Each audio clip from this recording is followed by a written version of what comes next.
Bismillahirrahmanirrahim. Assalamualaikum warahmatullahi wabarakatuh. Waalaikumsalam. Innal hamdalillah nahmaduhu wa nasta'inuhu wa nastaghfiruh wa natubu ilayhi wa na'udzu billahi min shururi anfusina wa sayyiati a'malina. May yahdihillahu fala mudilla lahu wa man yudlil falan tajida lahu waliyyan murshida. Asyhadu an la ilaha illallah wahdahu la syarika lah wa asyhadu anna Muhammadan 'abduhu wa rasuluh. Allahumma salli wa sallim ala nabiyyina Muhammad. Allahumma inna nas'aluka ilman nafi'an wa rizqan thayyiban wa 'amalan mutaqabbala, amma ba'du. Rekan-rekan sekalian, muslimin muslimat yang dirahmati oleh Allah Subhanahu wa taala, segala puji bagi Allah. Kita patut bersyukur pada kesempatan kali ini Allah berikan nikmat karunia, salah satunya yaitu nikmat kesempatan dalam ketaatan. Teman-teman perlu ketahui bahwa di luar sana banyak manusia yang Allah berikan nikmat kesempatan, tapi tidak bisa memfungsikannya dalam ketaatan. Maka ketika kita Allah Subhanahu wa ta'ala mudahkan dari nikmat kesempatan untuk bisa merengkuh berbagai macam bentuk ketaatan, amal soleh ataupun ibadah, maka ini merupakan karunia yang sangat besar. Oleh sebab itu, saya mulai kajian rutin kita pada Selasa pagi ini dengan mengambil pelajaran dari ayat terakhir surat Al-Fatah. Bisa dilihat kalau yang bawa HP itu, surat Al-Fatah ayat yang terakhir itu ayat yang nomor 29. Allah Subhanahu wa ta'ala berfirman, Muhammadur Rasulullah. Allah sedang mendeskripsikan Nabi Muhammad sallallahu alaihi wasallam dan para sahabat. Muhammad adalah utusan Allah, walladzina ma'ahu, dan orang-orang yang membersamai beliau, itu para sahabat. Asyidda'u 'alal kuffari ruhama'u bainahum. Di mana di antara karakter para sahabat yaitu punya ketegasan. Mereka keras terhadap musuh-musuh Islam dari orang-orang kafir, orang-orang musyrik. Ruhama'u bainahum, tetapi para sahabat itu adalah orang-orang yang paling rahmat, paling punya kasih sayang, welas asih kepada sesama muslimin dan muslimat. Disconnected. Tarahum ruk'an sujada. Kalian menyaksikan bahwa mereka yaitu para sahabat itu banyak sekali rukuk dan sujudnya. Artinya apa? Karakternya memang sergap sholat, sering sholat. Yabtaghuna fadlan minallahi wa ridwana simahum fi wujuhihim min atharis sujud. Ya, karena mereka betul-betul mencari, berharap ya wajah dan ridha Allah Subhanahu wa ta'ala, sehingga sholat, sujud, rukuk itu menjadi ikonnya. Kelihatan sekali wajah-wajah yang dampak dari keutamaan sholat itu betul-betul terlihat. Dzalika mathaluhum fit Taurat. Itulah gambaran yang Allah sebutkan di dalam kitab Taurat. Padahal kitab Taurat itu mulai di zaman siapa? Nabi Musa. Jarak antara Nabi Musa dengan Nabi Isa saja 1700 tahun. Nabi Isa dengan Nabi kita Muhammad sallallahu alaihi wasallam 6 abad kurang lebihnya. Nabi belum lahir, apalagi sahabat-sahabat banyak sekali yang belum Allah lahirkan. Tapi sudah Allah abadikan di dalam kitab Taurat bahwa besok itu ada masyarakat, ada umat yang dipimpin oleh Nabi Muhammad SAW. Karakternya seperti apa? No, seperti ini loh. Banyak ibadahnya, sregep sholatnya. Kenapa Allah abadikan di dalam Taurat? Umat yang belum Allah lahirkan sebagai bantahan. Untuk siapa? Masyarakat Bani Israel, Yahudi, umatnya Nabi Musa alaihissalam, karena mereka adalah masyarakat yang kalau diajak ibadah keset, males, pikirannya hanya dunia, orientasi hanya dunia. Makanya Allah berikan pilihan, pilih dalam satu pekan, satu hari yang kalian bisa fokus ibadah, pilih. Orang Bani Israel milih hari apa itu? Hari Sabtu, sudah distempel. Allah minta hari Sabtu khusus untuk ibadah. Buktinya tetap mancing. Ya, sampai jangan salah paham. Saya bukan ngelarang ngambil liburan mancing ya. Tapi memang seperti itu faktanya Bani Israel itu. Ya, hari Sabtu diminta fokus ibadah. Yang ada mereka masih berpikiran ikannya banyak apa enggak, jaringku ya, gimana kondisinya. Karena sebelumnya emang sudah ngasih jaring-jaring dulu, jala-jala dulu. Padahal itu perkara yang dilarang, fokus ibadah. Jadi orang Bani Israel itu mindsetnya itu dunia, dunia, dunia. Ibadah itu pokoknya yang sesuai dengan hawa nafsu diambil. Tapi kalau ibadahnya memberatkan, nggak sesuai dengan hawa nafsu, ditinggalkan. Makanya Allah bantah dengan, lihat besok ada masyarakat seperti ini. Karakternya apa? Ibadahnya kenceng. Makanya Nabi Musa berdoa, ya Allah masukkan aku golongan umat terakhir itu. Allah tidak kabulkan. Saya lanjutkan ayatnya. Wa mathaluhum fil injili kazar'in akhraja syat'ahu fa'azarahu fastaghlaba fastawa ala suqi yu'jibu zurra'a liyaghidha bihimul kufar. Begitu pula ketika Allah gambarkan para sahabat itu dalam kitab satunya, yaitu Injil. Kitab Injil ketika Allah subhanahu wa ta'ala turunkan untuk Nabi Isa alaihissalam. Nabi Isa juga punya umat, masyarakat Nasara. Mereka juga punya penyimpangan, dimana kalau suruh ibadah sregep tapi menuntut ilmunya nggak mau, yang penting ibadah wai akhirat sampai meninggalkan dunia. Maslahat dunia nggak diambil, sampai nikah nggak boleh, mandi jangan kerep-kerep, karena itu babakan dunia. Tokoh-tokoh pendeta-pendeta Nasara mengharamkan apa? Nikah, karena itu bagian dari dunia. Allah bantah dalam Injil karakter umatnya Nabi Muhammad SAW.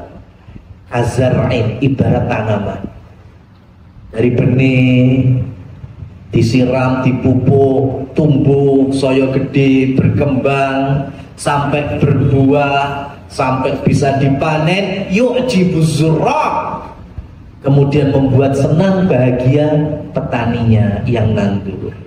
Babakan tumbuhan petani itu urusan dunia. Allah sedang membantah masyarakat Nasara, kalian itu jangan kemudian meninggalkan masalah dunia. Lihat, umat besok yang terbaik yang aku keluarkan itu pun juga masih semangat membawa maslahat dalam urusan dunia.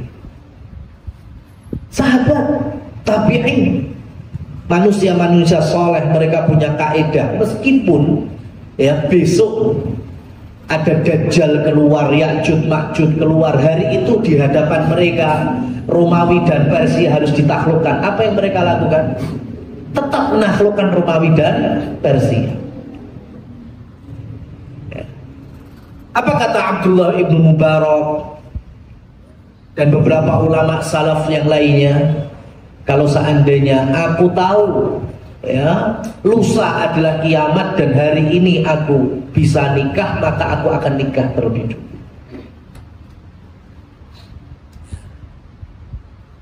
Hari ini kan orang bingung, baru dikasih hoak ya kiamat sebentar lagi dengan ilmu gotak gatik matuk itu aja sudah males-malesan.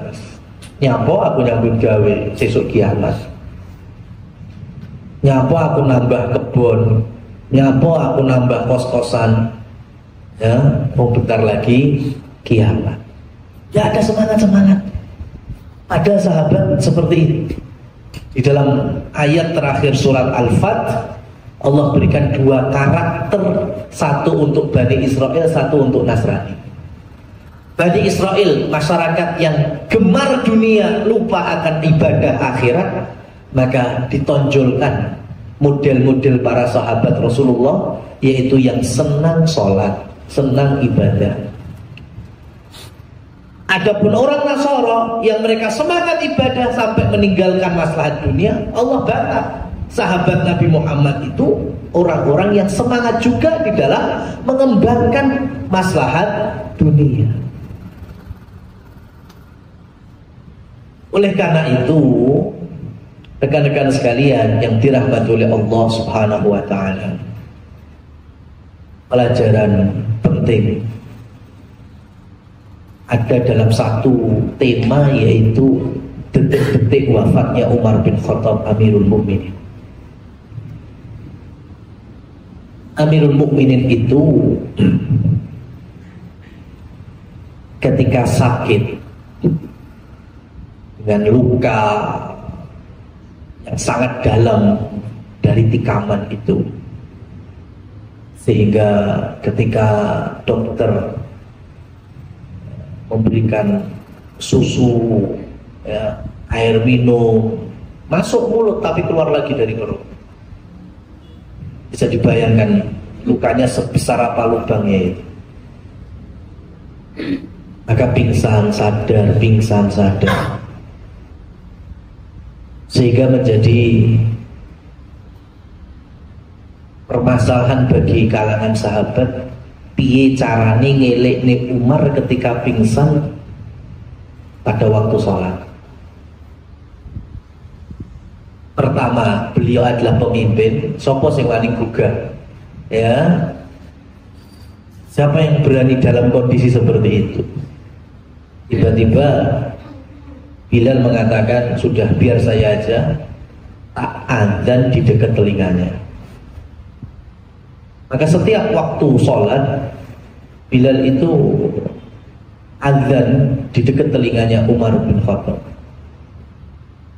Kemudian bangun sholat, kemudian pesan, muslimin sudah pada sholat belum? As-sholat, as-sholat, pingsan lagi.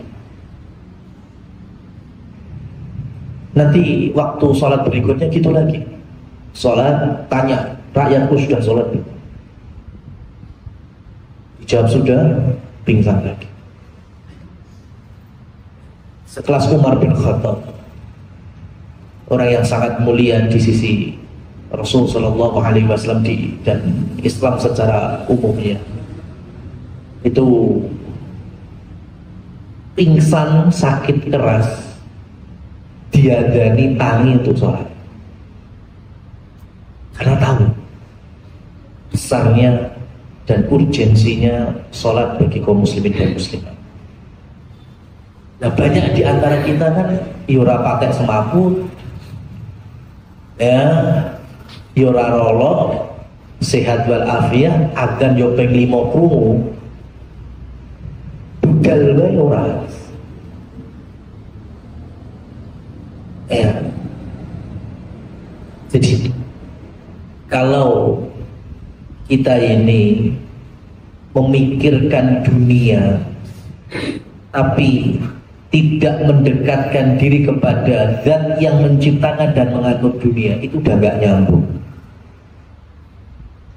Ya, sudah gak nyambung.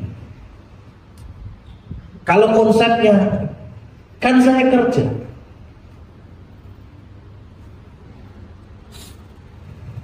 apalagi kalau ketemu tempat kerja bos, owner, ya memang bukan muslim atau muslim yang jauh dari ketakwaan. Terkadang keluar dari lisannya lisan-lisan iblis dan setan. Kowe yang ini tak gaji ben kerja mau sholat. Nah itu. Nah, kalau waktu sholat kok lisannya seperti itu, itu sebetulnya setan dari kalangan manusia. Kalau jam segini ngomong seperti itu oke lah, kan nggak ada sholat wajib jam segini.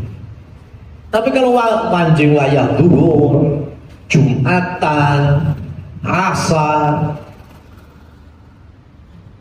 dan pekerjanya, pegawainya ingin melaksanakan sholat wajib, baik itu duhur, Jumat ataupun Asar, kemudian terucap seperti ini, maka ini bukan tempat yang baik untuk kita cari nafkah dan dunia. Sudah terlihat ketika Umar bin Khattab radhiyallahu anhu meminta kaum muslimin, bahkan beliau pun ditikam dalam kondisi apa? Ngimami sholat subuhan. Baru selesai Al-Fatihah, ada riwayat saat itu Umar bin Khattab membaca surat Yusuf, kemudian ditikam dari belakang. Masih bisa melanjutkan sampai betul-betul darah mengucur deras sehingga bikin pingsan, jatuh. Tapi sebelum itu Umar pun menarik tangan di belakang beliau, yaitu tangannya Abdurrahman bin Auf, untuk melanjutkan imam. Artinya apa? Umar bin Khattab tidak mau subuhannya itu terputus. Ya, saya terluka, tapi kaum muslimin biar, karena kaum muslimin awalnya nggak tahu subuhan dulu belum ada listrik. Ya, dan subuh itu masih gelap. Bahkan ketika Umar itu menahan sakitnya sehingga memotong beberapa ayat, sahabat ada yang melanjutkan, sahabat ada yang meneriaki subhanallah. Ya, dikira Umar salah, padahal Umar sedang menahan perihnya sampai kemudian beliau tersungkur. Tapi sebelum itu menarik tangannya Abdurrahman bin Auf. Coba kalau ya kita nggak berharap, kalaupun tragedi seperti ini ada di zaman kita, yakin subuhane bubar. Mesti podo ngambil HP, video imame sing tersungkur. Yakin, ya subuhane bubar. Zaman Umar piye carane saya tertikam, tertusuk. Tapi subuhan kaum muslimin jangan sampai terputus. Ambil imam berikutnya. Dan siapa pelaku pembunuhan Umar? Dialah seseorang yang bernama Abu Lu'lu'ah al-Majusi. Dan ketika Umar sadar dari pingsannya, beliau minta kepada Abdullah bin Abbas untuk mencari tahu siapa yang menikam. Ternyata yang nikam adalah Abu Lu'lu'ah, orang Majusi, orang Persia. Setelah mendengar apa kata Umar, alhamdulillah alladzi ja'ala maniyati liman lam yarka wa lam yasjud sajdatan. Segala puji bagi Allah yang telah menjadikan ajalku melalui perantara manusia yang belum pernah rukuk dan sujud sekalipun kepada Allah. Artinya apa? Di tangan orang kafir, musuh Islam. Kenapa? Karena Umar sangat sedih jika yang menikamnya siapa? Muslim. Artinya apa? Berarti saya nggak adil, saya nggak bijak, saya zalim sampai rakyatku berusaha mencari keadilan dengan menikamku, membunuhku. Akhirnya beliau tanya dulu siapa yang bunuhnya. Oh ternyata yang bunuh orang kafir. Beliau malah senang. Alhamdulillah, berarti bukan dari rakyatku, bukan dari kaum muslimin muslimah. Ya. Dan selama beberapa hari sampai beliau wafat, Madinah itu nangis semuanya, Mas. Dan itu dikelilingi oleh putra beliau Abdullah bin Umar. Diceritakan di hadapan ayahnya. Artinya apa? Warga Madinah merasa kehilangan sosok pemimpin yang adil, yang bijak. Mungkin kalau hari ini beda ceritanya ya. Iso malah keendang kapan. Barangkali. Dan Abu Lu'lu'ah al-Majusi itu adalah orang kafir, penyembah api, yang awalnya Umar bin Khattab melarang kaum muslimin, melarang non-muslimin, orang-orang kafir itu tinggal di Madinah. Sampai ada salah seorang sahabat yang mulia juga namanya Mughirah bin Syu'bah, empat mata minta kepada Umar, tolong saya punya budak, tapi orang kafir, tapi dia ahli segala bidang dalam masalah skill tangannya, tukang kayu, tukang besi, tukang macam-macam, skillnya banyak, dan itu bermanfaat bagi muslimin di Madinah. Ya, maka kemudian Umar pun menimbang, dan ujung-ujungnya beliau mengambil keputusan boleh, ya, bahwa budakmu yang bernama Abu Lu'lu'ah itu untuk masuk ke kota Nabi ini. Maka dari sini ada perbedaan sedikit teman-teman, tanah suci Mekah dengan tanah suci Madinah. Kalau tanah suci Mekah itu betul-betul clear dari orang non-muslim, nggak boleh orang kafir itu masuk kota Mekah, itu nggak boleh. Bahkan ada jalurnya sendiri, ya, karena ke Mekah itu ada batasannya, tanah haram sama yang sudah bukan haram lagi. Itu kalau tanah haram, kemasukan orang kafir itu nggak boleh. Bahkan nanti ada jalur beloknya itu, ya, ini untuk orang-orang kafir, sudah nggak boleh lurus lagi, harus belok. Tapi kalau di Madinah itu ada perbedaan. Orang kafir itu boleh masuk Madinah.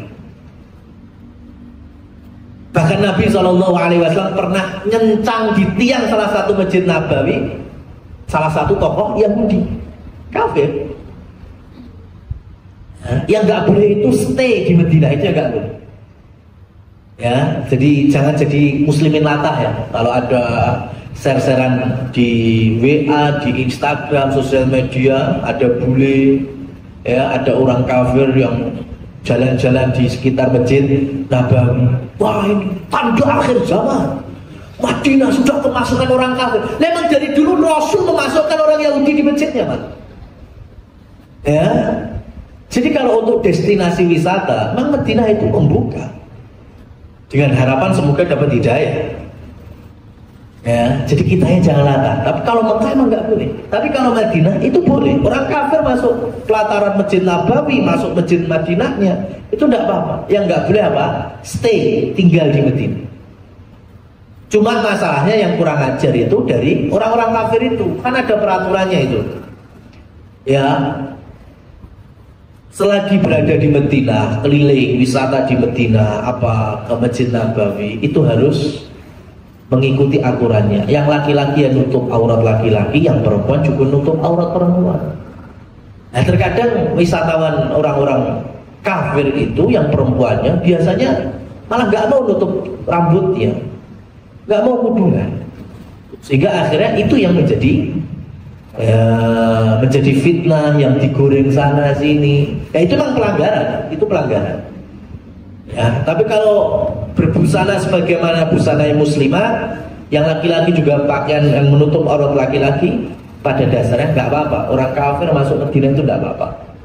Yang nggak boleh itu tinggal berdomisili di kota Madinah. Rekan-rekan sekalian yang dirahmati oleh Allah Subhanahu wa taala, dari keputusan Umar mengizinkan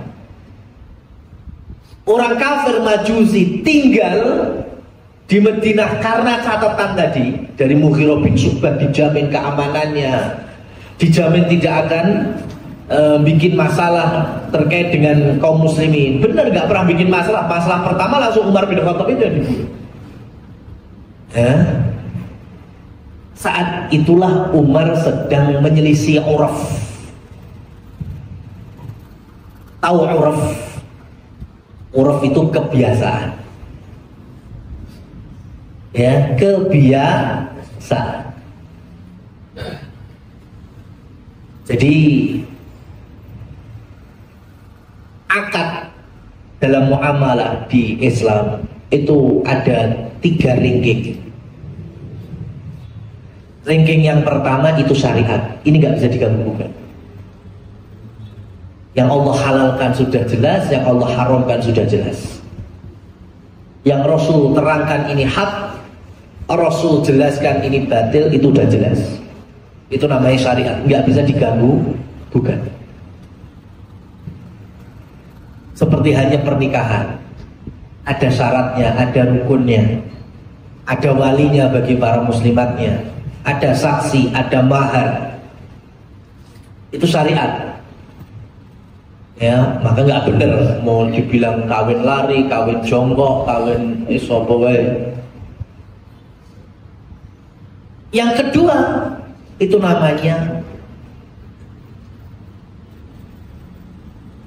akad dalam makna keputusan antar dua belah pihak. Ya. Dan yang terakhir adalah urf, kebiasaan. 2 dan 3 bisa dikomplain. 2 dan 3 bisa ada perubahan. 2 dan 3 selagi tidak melanggar yang pertama boleh berjalan. Tapi yang perlu teman-teman ingat bahwa urf ranking berapa? 3. Keputusan antar dua belah pihak ini yang ranking 2. Syariat ranking 1. Ya.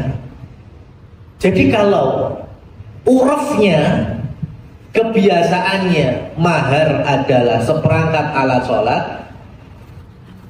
tapi ternyata si pihak perempuan dia minta kesepakatan kepada calon suami.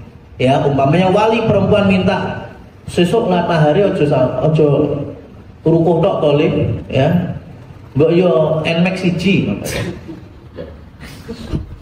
Umpama ya, ini kan berarti sudah dalam tanda petik melanggar uruf, ya kan? Tapi disepakati oleh dua pihak. Manten lanang siap dan itu sesuai dengan keinginan dari pihak perempuan dan berjalan, maka ini sah, nggak masalah. Yang penting harus apa? Saling ridho.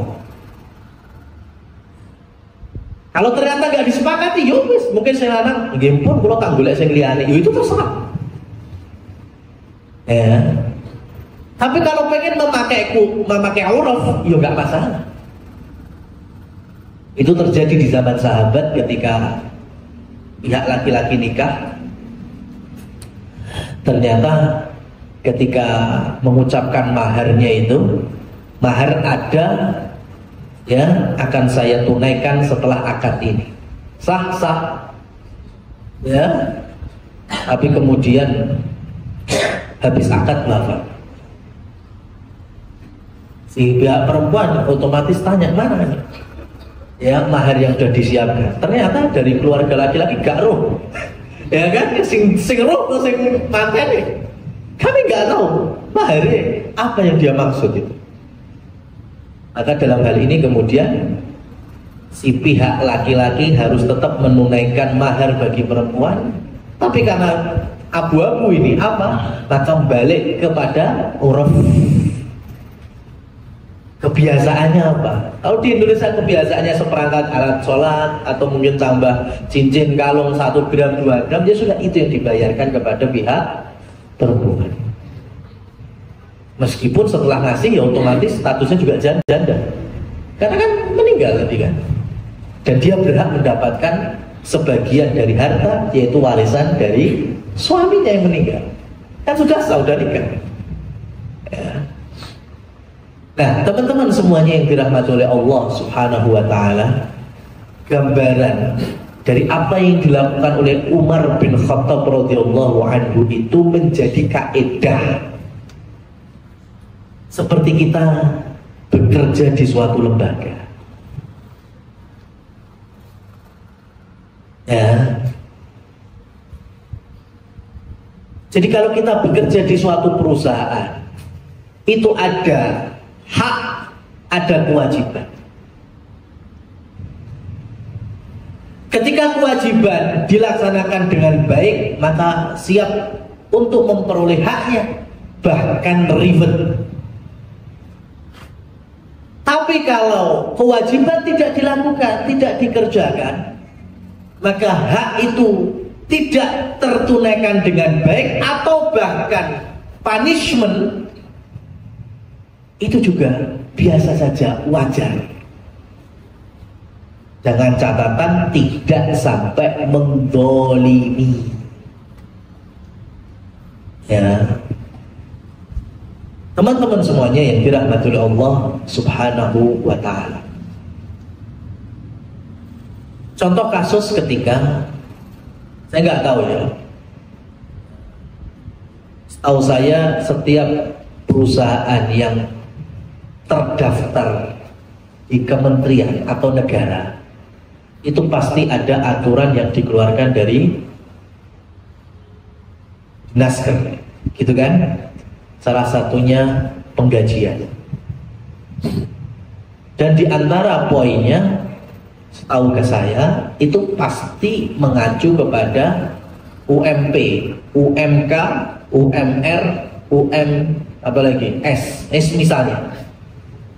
Ya, mau disebut upah minimum regional, ya, upah minimum wilayah, upah minimum macam-macam. Biasanya diatur seperti itu. Nah, UMR, UMK atau sejenisnya inilah urf di kita. Ya, itu urf di kita.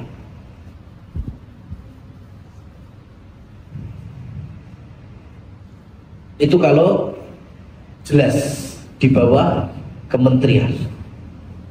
Ada yang sifatnya mungkin nggak jelas, hanya lisan. Contohnya apa? Ya, seperti tukang dan kuli. Emang ada perjanjian di sana? Gak ada. Ya kan?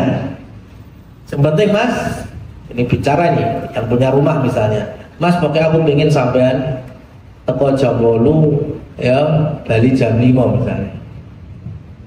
Dan rata-rata tukang di sini berapa? Sekian, oke. Maka itulah berjalan secara urf.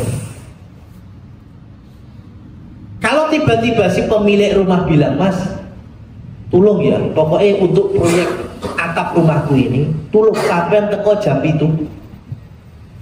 Ya, jam itu teko, sarapan yang gini, rapopo, tapi tetap baline jam 5. Ini berarti kan menyalahi urf. Tapi boleh, asalkan antara si tukang dan si pemilik rumah ini ada di muka kesepakatan sebelum bekerja. Oke, siap jam itu, sepenting sarapan siap atau Riki? Ora apa, sarapan yang gini. Ya, sarapan yang gini terus sampai jam 5. Wes.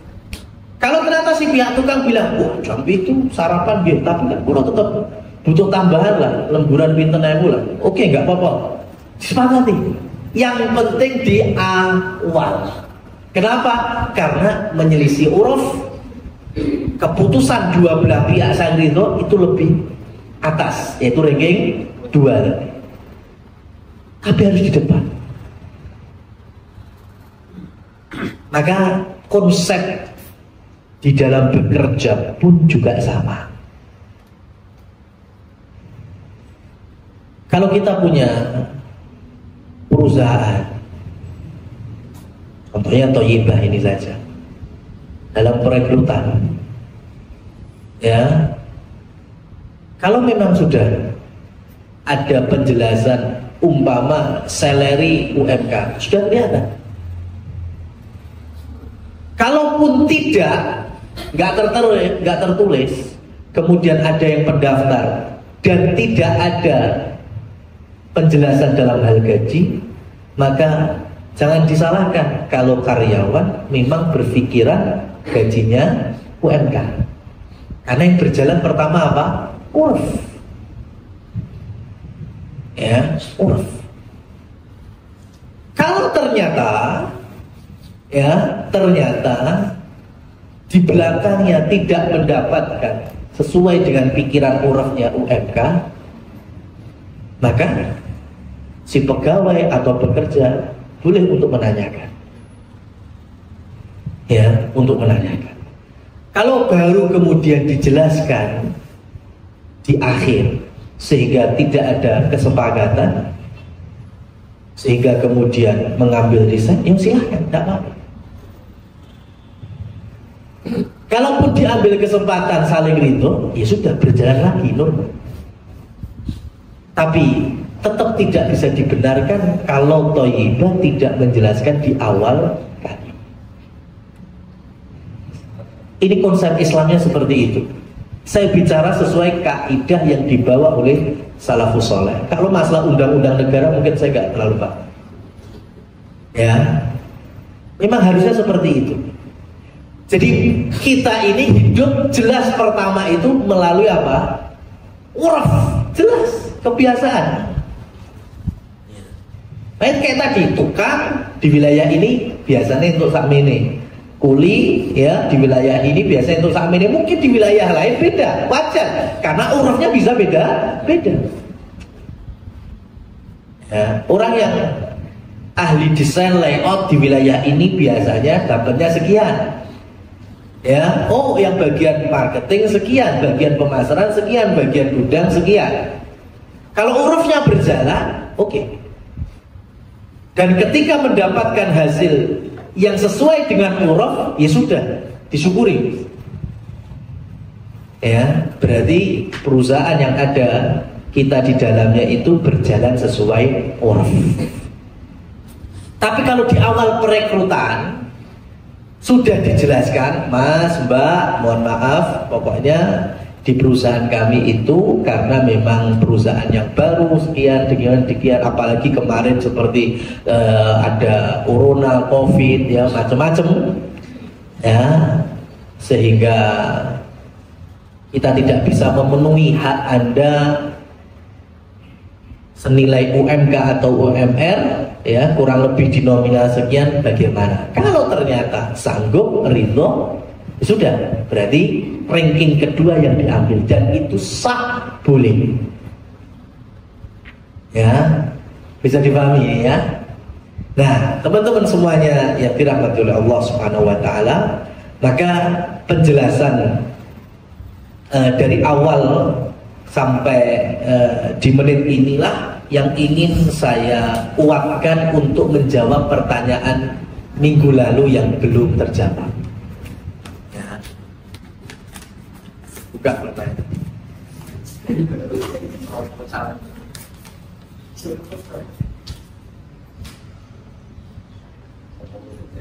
Ada yang bertanya, PT Nurtex memberlakukan pemotongan gaji karyawannya atas sebuah keterlambatan ketika masuk kerja. Ya. Sebelum saya lanjutkan, kalau pertanyaan sampai sini boleh apa enggak? Jawabannya boleh. Al-muslimuna ala syurutihim. Ya, kembali ke kaidah dasar bahwasanya muslim itu sesuai dengan akadnya. Ya. Dan tadi secara syariat dibolehkan, berarti nggak ada pelanggaran. Tinggal masuk ke ring kedua. Secara keputusan dua belah pihak, ya sudah dijelaskan atau belum di awal. Kalau sudah ada penjelasan sebelum ada eksekusi, maka nggak masalah. Ya, jadi ada kampanye dulu atau demonstrasi dulu, sosialisasi. Kalau mulai bulan ini ada kebijakan untuk kedisiplinan kita bersama, ya, bahwa rekan-rekan yang terlambat akan ada hukuman. Rekan-rekan yang rajin juga dapat reward. Itu, ya. Kan Islam itu harus tawasud, kan, pertengahan. Ya, jangan kemudian yang telat kasih hukuman dan fokusnya yang telat terus. Ya, yang disiplin atau super disiplin nggak diperhatikan, ya ini nggak bijak namanya. Ya, maka kalau pertanyaannya sebatas adanya keterlambatan, oke. Ya, nggak masalah. Dan secara pribadi saya pun mengalami, ya, di beberapa pengalaman dulu, ya, itu malah biasa, membuat kita malah enak. Ya, saya terlambat, ya, bersekian menit, ya, sekian puluh menit, bahkan mungkin sampai hitungan jam. Maka ketika dipotong, oke, nggak apa-apa, malah lega nih. Ya, karena teman-teman yang lainnya ada yang datang lebih awal, mosok tetap sama, ya malah itu bisa menimbulkan fitnah. Ya. Ada sebagian tempat yang modelnya memperlama kepulangannya. Ini sama aja sebetulnya. Ya, jadi umpamanya jam 8 sampai jam 5. Nah, ini salah satu karyawannya teko jam 9. Berarti kan telah 1 jam. Gak dipotong gaji, gak dipotong. Cuma nanti balik dari jam 6 maghrib lagi balik. Kan harusnya jam 5. Tapi ini jadi karena tadi telat sejam, maka dia harus menambah jam kerjanya juga 1 jam. Kalau ini disepakati gak masalah. Ya, gak masalah. Dengan rincian berikut lah, ini lanjut berikutnya. 1 sampai 10 menit 30.000. Ini US dollar apa rupiah ya? 11 menit sampai 60 menit 40.000. Lebih dari 1 jam atau 60 menit 50.000. Rincian di atas, jika dibandingkan pemberian hak upah atas karyawan yang bekerja, sangatlah tidak sebanding. Karena jika dihitung-hitung, hak mereka per jam, per menit jauh di bawah nilai pemotongan tersebut. Nah, ya. Jauhnya saya tulisannya biasa aja, cuma saya bacanya aja ya, jauh gitu. Jadi kayak lebih mendramatisir ya. Teman-teman semuanya,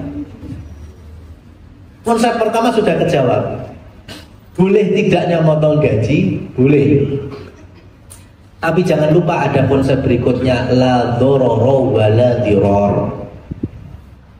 Ya, muslimin itu tidak suka madorot dan tidak suka memunculkan madorot. Saya kasih gambaran aja yang pernah saya berikan kritikan juga. Itu salah satu perusahaan yang konsepnya potong gajinya gini.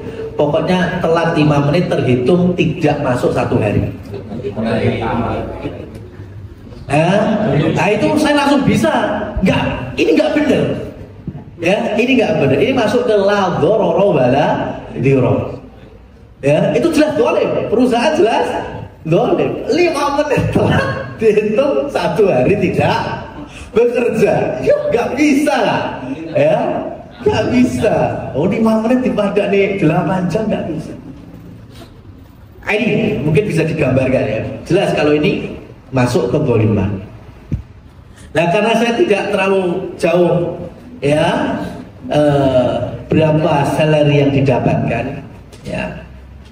Kalau ternyata sampai 10 menit dipotong 30.000 ya, kemudian sampai 1 jam dipotong 40.000 dan lebih dari 1 jam 50.000, ya ini intinya dimusyawarahkan, ya, apakah ini masuk kezaliman atau tidak sampai kezaliman.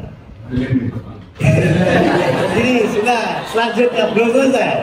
Yang musyawarah adalah pihak-pihak terkait, ya, kemudian di tempat yang tertutup tapi ada hakim atau pengawasnya.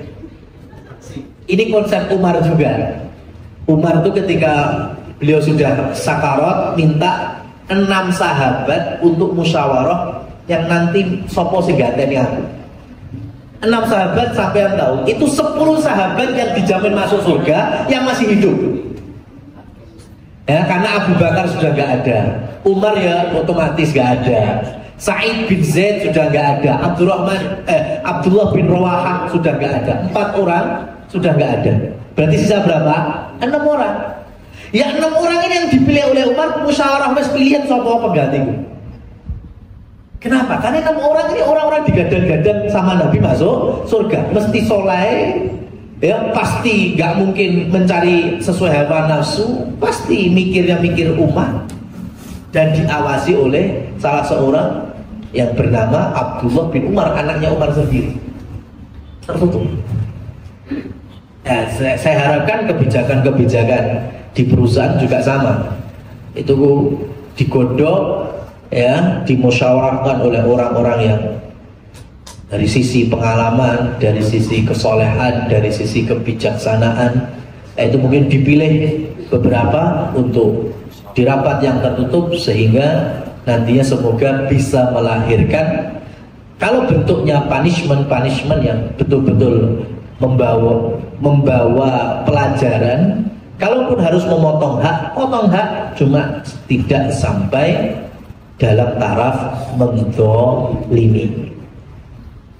Nah, jadi saya pengen ngomong gini, sudut pandang zalim itu harus ada di pertengahan. Kalau dari sisi karyawan mesti zalim, itu jelas, itu sudah jelas zalim, ya. Nah, makanya tawasud pertengahan. Maka sebelum saya lanjutkan lagi, kalau dari sisi karyawan, kalau kita memang merasa terzalimi, padahal itu sudah jalan tengah, sehingga kemudian kita merasa nggak enak, nggak semangat, ya, apalagi dendam kesumat, maka tolong, gak usah suwe-suwe sudah, ya, mending mengundurkan diri secara terhormat, ya, cari pengalaman yang lain lagi, ya. Di sini mungkin sudah bukan tempat yang cocok, karena yaitu tadi dibandingkan malah ngeresulo, sambat, malah mewarnai yang lain, jadi penyakit, ya, jadi penyakit.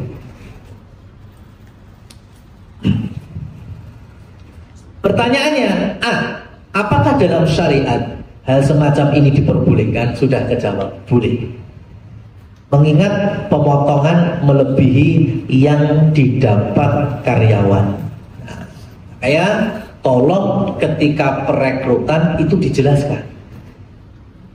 Ya, ini salah satu kewajiban dari perusahaan. Jadi ketika perekrutan dijelaskan bahwasanya salary sekian dengan perhitungan mungkin sejam sekian, ya.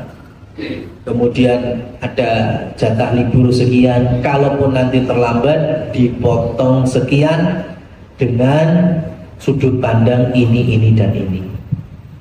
Kalau ternyata disepakati, sudah jalan, tidak apa-apa sudah. Yang kedua, bagaimana hisabnya? Masya Allah, hisab lagi. Jika karyawan-karyawan di sana tidak ikhlas atas pemotongan tersebut, ya jelas gak ikhlas, ya jelas gak ikhlas. Tapi sekarang gini, ya,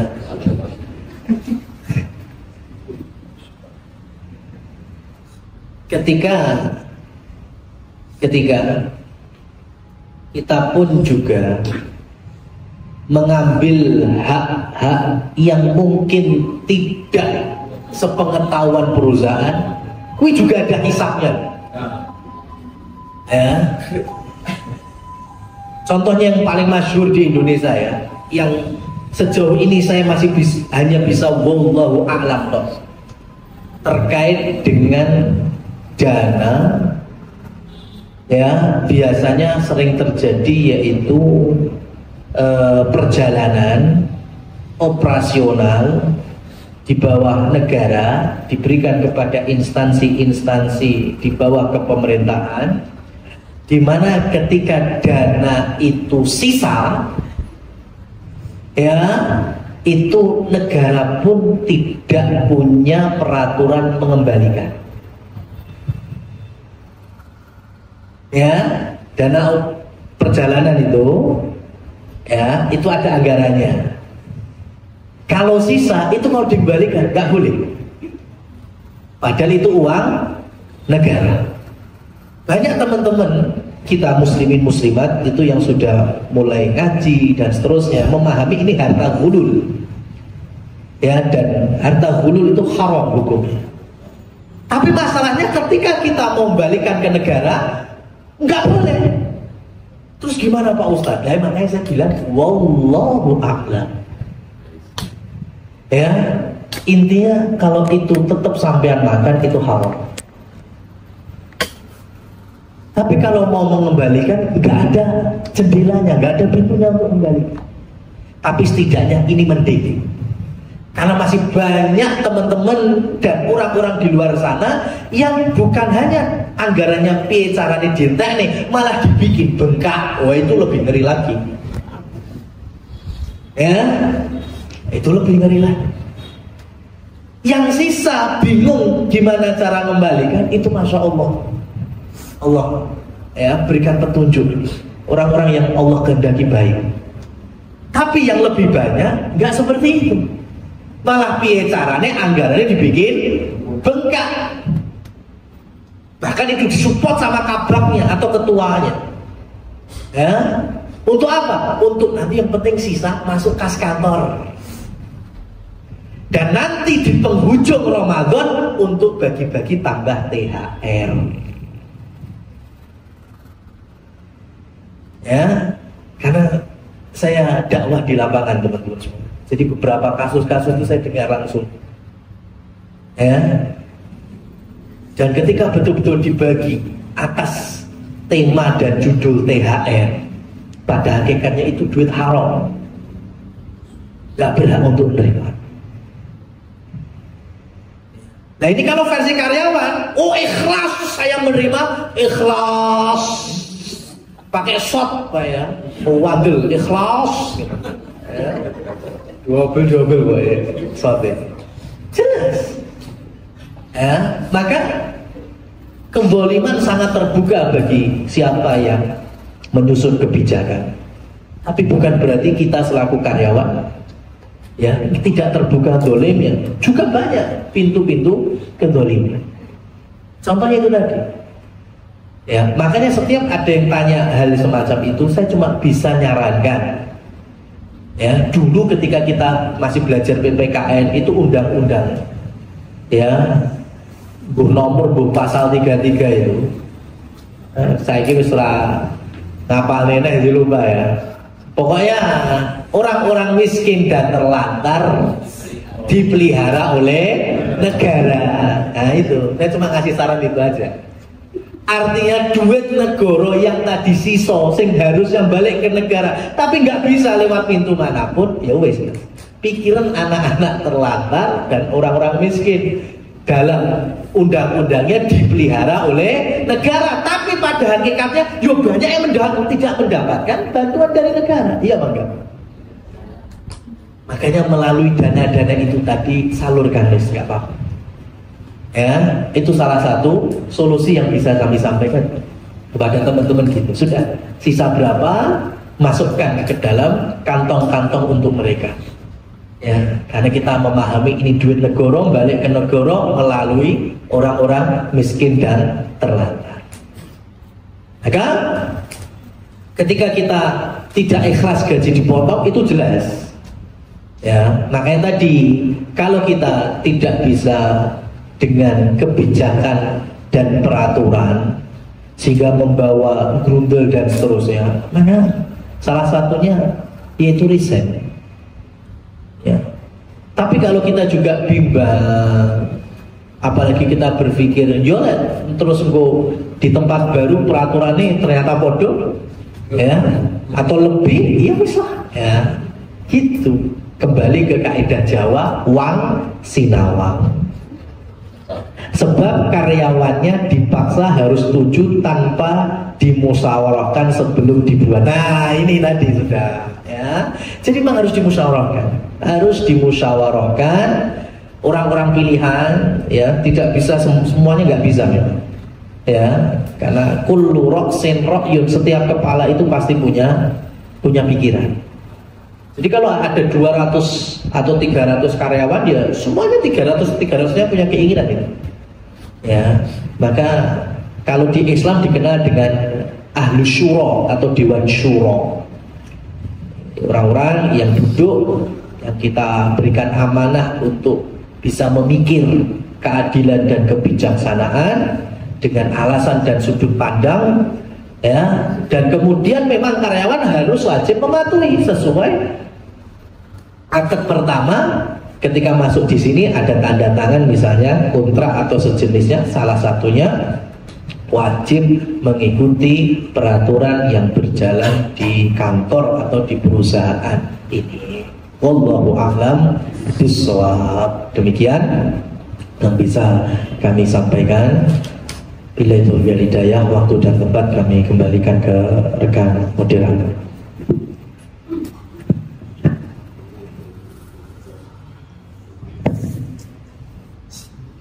Terima kasih atas penyampaiannya, Ustaz. Untuk kesempatan pagi hari ini mungkin tidak kita buka sesi tanya jawab, karena mungkin selama 2 pekan ini pertanyaan sudah terwakilkan semuanya gitu ya. Cukup meriah gitu.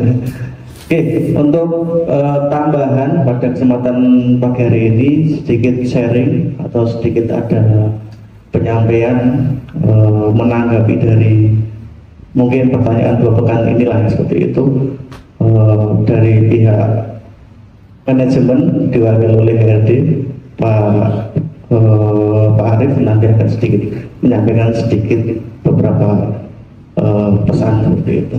Kepada Pak Arif kami persilakan. Bismillahirrahmanirrahim.